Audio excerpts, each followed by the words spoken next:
नमस्कार, मैं राम कुमार राही सोशल राही से हूँ। आज हमारे बीच में बीएसपी के वरिष्ठ कार्यकर्ता कमल दोहरे जी हैं, जिन्होंने अपना पूरा जीवन समर्पण बहुजन समाज पार्टी के लिए किया है। आज वो हमारे बीच में हैं, हम उनसे चर्चा कर रहे हैं, आप लोगों की मुलाकात भी करवा रहे हैं। सर जी जय भीम होता है। जय भीम राही जी, जय भीम सभी दोस्तों, मित्रों, सम्मानित साथियों। तो सर जी आज हम चर्चा जो करने वाले हैं, अपने महापुरुषों ने जो बहुत बड़ा योगदान दिया है ओबीसी के लिए, पिछड़ा वर्ग के लिए, शायद उन्हें मालूम नहीं है। तो इसकी चर्चा हम आपसे करने के लिए आए हैं, आपके क्या विचार हैं? ओबीसी को, चूँकि ओबीसी की स्थिति और दलितों की स्थिति लगभग बराबर नहीं है, अलग नहीं है। पहले तो ये भी समझना जरूरी होगा, क्योंकि ओबीसी आज भी जो है अलग अलग प्रांतों में कुछ जातियां जो यहाँ पर उत्तर प्रदेश में ओबीसी है, मध्य प्रदेश में एससी हैं, राजस्थान में अलग हैं, तमिलनाडु में अलग है, केरला में अलग है। इस तरीके से जातियां वही हैं, वही ओबीसी में है, वही दलितों में है। लगभग स्थितियां दोनों की बराबर की हैं। उदाहरण भी हम एक देना चाहेंगे हल्का सा, क्योंकि जनपद जालौन से हम बिलोंग करते हैं। तो जनपद जालौन जो है मध्य प्रदेश की सीमा से सटा हुआ इलाका है। जनपद जालौन में जैसे कि हमारे यहाँ एक कुम्हार बिरादरी है जो मिट्टी के बर्तन बनाने का काम करती थी, वो उत्तर प्रदेश के अंदर ओबीसी में आती है, मध्य प्रदेश के अंदर शेड्यूल कास्ट में आती है। तो इस तरीके के तमाम सारे उदाहरण हैं। तो इनके लिए जो हमारे महापुरुषों का विशेष योगदान रहा, उसमें सबसे ज़्यादा स्टार्टिंग जो की है महात्मा ज्योतिराव फुले साहब ने की। महाराष्ट्र से उन्होंने इसकी शुरुआत की। और महात्मा ज्योतिराव फुले का जो आंदोलन रहा समूचे बहुजन समाज के लिए, ओबीसी के लिए, वो आंदोलन 1848 से लेकर के 1890 तक उन्होंने बराबर काम किया। और निरंतर इस पर जो है उनको हम लोग शिक्षा का जनक कहते हैं, क्योंकि जब भारत में ये व्यवस्था थी कि कुछ खास लोगों को ही छोड़कर, यानी कि केवल यहाँ सवर्णों में जो वर्ण व्यवस्था उस समय चल रही थी, ब्राह्मण, क्षत्रिय, वैश्य के अलावा किसी को पढ़ने लिखने का अधिकार नहीं था। यहाँ तक कि नारियों को भी अधिकार नहीं था। ब्राह्मण पढ़ सकता था लेकिन ब्राह्मणी नहीं पढ़ सकती थी, क्षत्रिय पढ़ सकता था लेकिन क्षत्राणी नहीं अध्ययन कर सकती थी। तो ये सब की शुरुआत भी महात्मा ज्योतिराव ने फुले साहब ने की। और उसी का कारण है कि आज यहाँ तक जो आए हैं, जो थोड़े बहुत आज हम बोल रहे हैं आपके सामने, राही जी आपके सामने बैठ के बात कर रहे हैं, ये सब उनकी देन है। अगर उन्होंने हमारे पूर्वजों को शिक्षित न किया होता। सर जी आप जो चर्चा कर रहे हो उसी में शायद रावण में एक चौपाई आई है कि शूद्र गवार ढोल पशुनारी ये सब सकल ताड़ना के अधिकारी। जी ऐसा है, ये बिल्कुल है। वो तो नियम ही था, वो संविधान मान लीजिए आप। उस समय का पढ़ने लिखने का जो अधिकार नहीं था, ये संविधान था, उसको धर्म का रूप दे दिया गया था। केवल ये बिल्कुल नियमबद्ध था, लिपिबद्ध था। तो महात्मा ज्योतिराव फुले का सबसे ज़्यादा अभूतपूर्व जो योगदान रहा वो शिक्षा के क्षेत्र में रहा। शिक्षा के जनक के रूप में वो स्थापित हुए। और 1891 से लेकर के 1922 तक ओबीसी के में ही जन्मे छत्रपति साहू जी महाराजा जी, जो अब चूँकि राजा थे, वो महात्मा ज्योतिराव फुले तो एक साधारण इंसान थे, उन्होंने यहाँ तक ले आके खड़ा कर दिया। और जब राजा किसी काम को करता है तो वो बहुत तेजी से होता है। सम्राट अशोक ने जब बुद्ध धर्म का प्रचार प्रसार किया तो बहुत दूर तक चला गया, क्योंकि वो एक सम्राट थे, राजा थे। तो राजा जब कोई काम करता है तो वो तेजी से बढ़ता है। तो छत्रपति साहू जी महाराज ने भी बहुत बड़ा योगदान उनका रहा। सबसे बड़ा योगदान उनका ये रहा कि उन्होंने अपने राज्य में, जिस राज्य के वो शासक थे, उस राज्य में 11 जुलाई 1902 में वहाँ पर जो है 50% आरक्षण दलित और ओबीसी को देने का काम उन्होंने वहाँ पर किया था अपनी सरकारी नौकरियों में। राजशाही के अंतर्गत जो नौकरियाँ थी, तो इस रूप में जो ओबीसी के हमारे सम्राट रहे छत्रपति साहू जी महाराज, जिनको हम आरक्षण का जनक कहते हैं, क्योंकि आरक्षण की शुरुआत जो किसी ने की है तो वो छत्रपति साहू जी महाराजा ने की है। उन्होंने अपने यहाँ नौकरियों पर लोगों को लगाने का काम किया। और इसके बाद 1922 के बाद बाबा साहब डॉक्टर BR अम्बेडकर का संघर्ष शुरू होता है। पढ़ लिख कर वो 1920 में तैयार हो जाते हैं।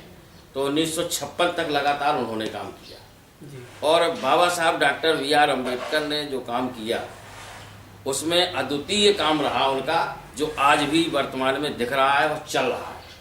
और वो अद्वितीय काम इसलिए रहा, मेन रहा, उस समय बाबा साहब अम्बेडकर ने जब शुरुआत की और पढ़ लिख करके छत्रपति साहू जी महाराजा ने भी ये कहा कि अब हमने आपको एक नेता दे दिया इस देश के अंदर जो आपकी वकालत करेंगे। उस वकालत के आधार पर हमारी जो है स्थिति पर चर्चा शुरू हो गई। जब ब्रिटिश गवर्नमेंट के अधीन हमारा देश था, वो ब्रिटिश गवर्नमेंट ने फर्स्ट इंडिया एक्ट लागू किया 1919 में। तो 1919 में जब फर्स्ट इंडिया एक्ट लागू हुआ, उसके बाद हमारी स्थिति पर विचार विमर्श शुरू हुआ।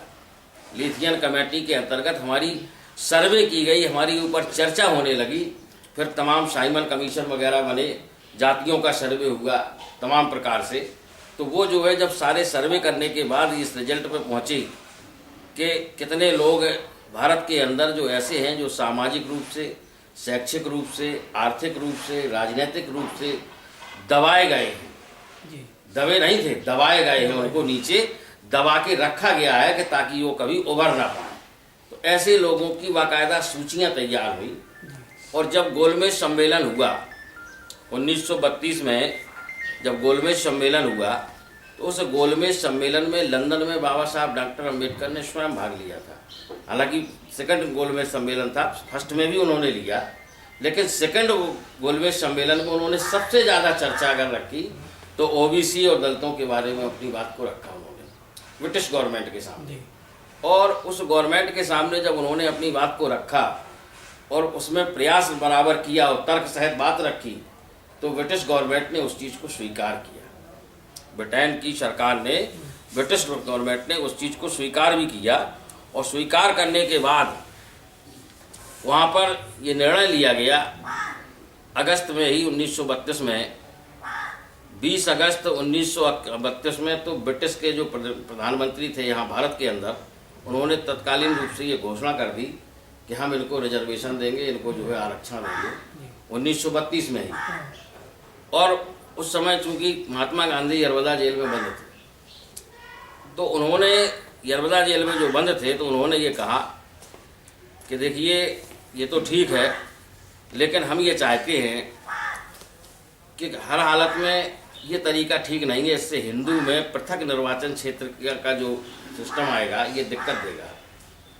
तो कुल मिलाकर के पृथक निर्वाचन क्षेत्र तो हट गया, वो पूना पैक्ट की तरफ जाता है, उसकी लंबी अलग कहानी है। लेकिन एट ए लास्ट कुल मिला के हम ये कहना चाहते हैं, जब सेकेंड इंडिया एक्ट तैयार हुआ 1935 में, तो उस सेकेंड इंडिया एक्ट में दलितों को रिजर्वेशन प्राप्त हो गया, लेकिन ओबीसी को उसमें रिजर्वेशन नहीं मिल पाया। दलितों को मिल गया, 1935 में मिल गया। तो 1935 में दलितों को मिला, और जितनी दलितों की आबादी थी देश के अंदर, 21% आबादी थी, 21% हमारा रिजर्वेशन हुआ। अलग अलग प्रांतों में फिर प्रांत वाइज अलग अलग रिजर्वेशन डिवाइडेशन एससी का वो 1935 में मिल गया। और 1935 के बाद रिजर्वेशन मिलने के बाद हमारे देश में दलित लोग आगे भी बढ़ गए, सिविल सेवा में आगे मिलने लगे। यानी कि छोटी मोटी नौकरियां तो बहुत सारी मिली, हर गांव में आपको मिलेंगे लोग, लेकिन बड़ी नौकरियों में उस समय के.आर. नारायणन जो हमारे देश के जो है उपराष्ट्रपति भी रहे, तो KR. Narayanan, doctor Majumdar, KR. Narayanan Kerala को बिलोंग करते थे, पुलैया जाति से आते थे, और डॉक्टर मजूमदार जो पश्चिम बंगाल को बिलोंग करते थे और चंडाल बरादरी से आते थे। करतार सिंह जो जालंधर के थे, जो चमार बरादरी से आते थे। पंजाब के चंदाराम जी, वो भी। तो ये सारे 4-4, 5-5 लोग ये 1948 में अपने लोगों को मतलब आरक्षण मिलना चालू हो गया। 1948 में लोगों की नियुक्तियां हो गई सिविल सेवा में। देश आज़ाद हुआ 47 में, 48 में हमारी नियुक्तियां हुई, संविधान लागू हुआ 50 से, चुनाव शुरू हुए 52 से, लेकिन हमारे लोगों को उस समय से ही लाभ मिलना शुरू हो गया। अब बैकवर्ड की जो बात करें हम, तो उन्होंने चूंकि 35 में बाबा साहब ने संघर्ष किया, काफ़ी प्रयास किया, नहीं सफल हुए। जब उनको संविधान बनाने का मौका मिला बाबा साहब को, तो संविधान में उन्होंने आर्टिकल 340 के अंतर्गत ये व्यवस्था कर रखी कि देश में जब सरकार बने तो सरकार के अंतर्गत एक कमीशन बनाया जाए और वो उस पर पुनः सर्वे करना है। और सर्वे करने के बाद वो शासन सरकार को रिपोर्ट दे, और रिपोर्ट के आधार पर जो हमारे दबे कुचले पिछड़े लोग हैं, जिनको वर्षों से दबाया गया है, ऐसे लोगों को अलग से ट्रीटमेंट करके, अलग से रिजर्वेशन देके ऊपर उठाने का काम करें, ताकि समाज की समानता में वो भी लोग आ सकें। ये उन्होंने प्रयास किया, और उस प्रयास के तहत जब शुरुआत हुई, देश में भारतीय संविधान लागू हो गया बाबा साहब का, तो उसमें कमीशन भी बना। सबसे पहले छेदीलाल कमीशन बना, उसकी रिपोर्ट आई। इसके बाद जो है छेदीलाल कमीशन के बाद जो है आपका काका कालेकर सब कमीशन बना। काका कालेकर की कमीशन की रिपोर्ट जो है 1955 में वो भी आ गई, लेकिन ये दबी रही सब ठंडे बस्ते में। फिर पुनः 1977 में जाके 12 साल का ब्रेक हो गया, कांग्रेस की रिज्यूम रही, लेकिन इन 1955 से लेकर 1977 तक इस पर कोई चर्चा नहीं की गई। पुनः फिर इस बात की चर्चा हुई, तो 1977 में फिर मंडल कमीशन बना, जिसको आज पूरा देश जानता है।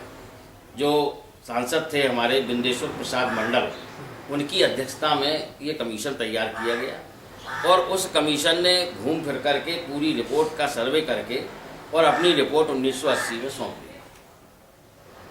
और उसमें ये था कि इनको रिजर्वेशन मिलना चाहिए। तो उस आधार पर फिर इसकी तमाम महापुरुषों ने, हमारे नेताओं ने, उस समय बहुजन समाज पार्टी के संस्थापक माननीय कांसीराम साहब जी 1984 में बहुजन समाज पार्टी बना चुके थे, और उनका भी बड़ा अथक प्रयास रहा ओबीसी के रिजर्वेशन को दिलाने में। 1986 में उन्होंने इसकी शुरुआत कर दी, ये मंडल ओबीसी के लिए मंडल रिपोर्ट लागू करो, वरना कुर्सी खाली करो। और हम इसको गौरवान्वित हैं, धन्य कहेंगे अपने आप को, कि आपको ये जानकर बड़ा हर्ष होगा कि मंडल रिपोर्ट को लागू कराने के लिए बहुजन समाज पार्टी का जो आंदोलन शुरू हुआ, वो जनपद जालौन से स्टार्टिंग है उसकी। क्या बात है सर जी। जनपद जालौन का टाउन हॉल मैदान सबसे पहले सितंबर 1986 में मानवर कांसीराम साहब ने यहाँ से आंदोलन शुरू किया। 52,000 की रैली और 52,000 की थैली और 52% आरक्षण इनको देना होगा। क्या बात है। इसकी शुरुआत जनपद जालौन से है। तो आप मानवर कांसीराम साहब ने लगातार इसमें फिर कई सेमिनार, मतलब ओबीसी के लिए पहला कदम उठाया गया। ओबीसी के लिए बड़े पैमाने पर उन्होंने सेमिनार किए, संगोष्ठियाँ की, बड़ी बड़ी रैलियाँ की।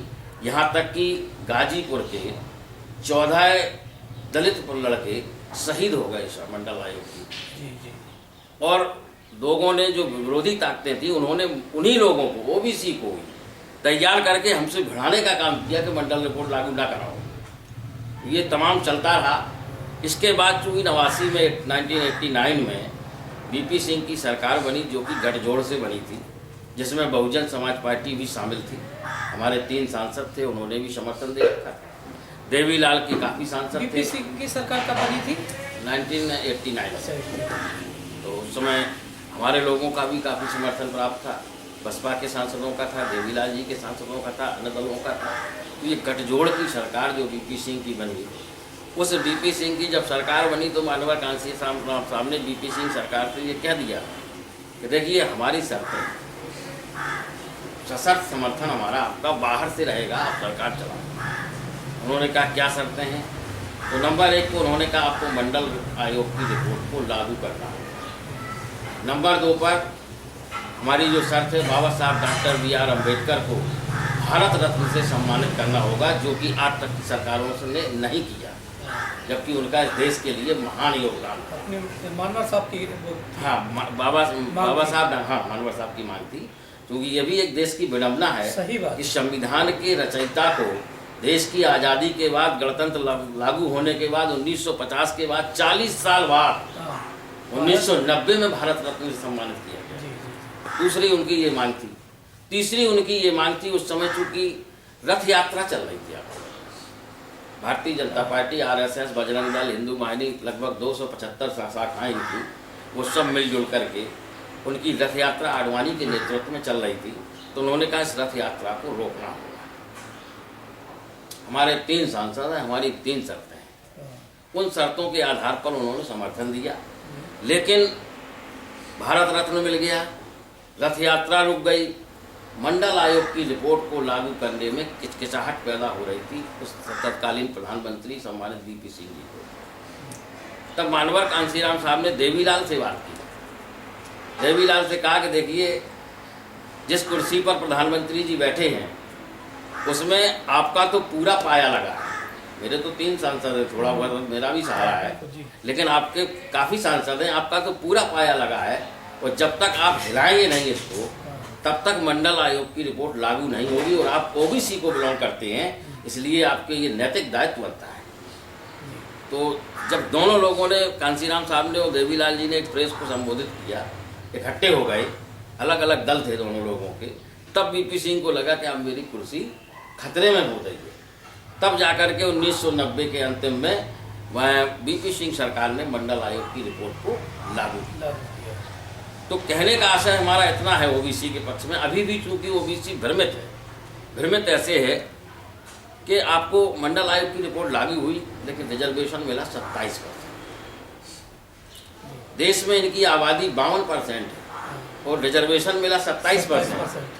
बाबा साहब की मूवमेंट को सपोर्ट उतना नहीं मिल पाया पूरे देश में ओबीसी के द्वारा, तो वो वहाँ पर कुछ नहीं कर पाए। अगर उस समय ही सपोर्ट मिल गया होता तो ये रिजर्वेशन संख्या के आधार पर मिलता और 1935 में मिलता। यानी कि 55 साल बाद आप रिजर्वेशन मिल रहा है ओबीसी को, वो भी कम मिल रहा है। तो ये बड़ा काम, बड़ी विडंबना अभी तक रही कि ओबीसी के लोग इस चीज़ को समझने की ज़रूरत है। उनको बहुत ज़्यादा आवश्यकता है कि हमारा मूवमेंट क्या है, हमारा आंदोलन क्या है, हमारे महापुरुषों ने काम क्या किया है। बाबा साहब डॉक्टर अम्बेडकर, जानकारी नहीं है। बाबा साहब डॉक्टर अम्बेडकर को आगे बढ़ाने का काम ओबीसी ने किया। महात्मा ज्योतिराव फुले ओबीसी से थे। छत्रपति साहू जी महाराजा की निधि से, राजकीय कोष से उन्होंने विदेशों में जाकर के तमाम सारी डिग्रियां हासिल की। तो हमारे ये जो मूवमेंट है, जो आंदोलन है, ये आंदोलन के नायक तो ओबीसी ही हैं। ओबीसी के द्वारा ही ये आंदोलन शुरू हुआ। ओबीसी के लोग ही इसके मेन वो है, लेकिन ओबीसी की समझ में नहीं आया, दलितों को ज़्यादा समझ में आया, इसलिए दलित ज़्यादा दिखता है। सर जी, बहुत अच्छी जानकारी दी आपने ओबीसी के बारे में, इसलिए आपको बहुत बहुत धन्यवाद। जय हिंद, नमो बुद्धाय।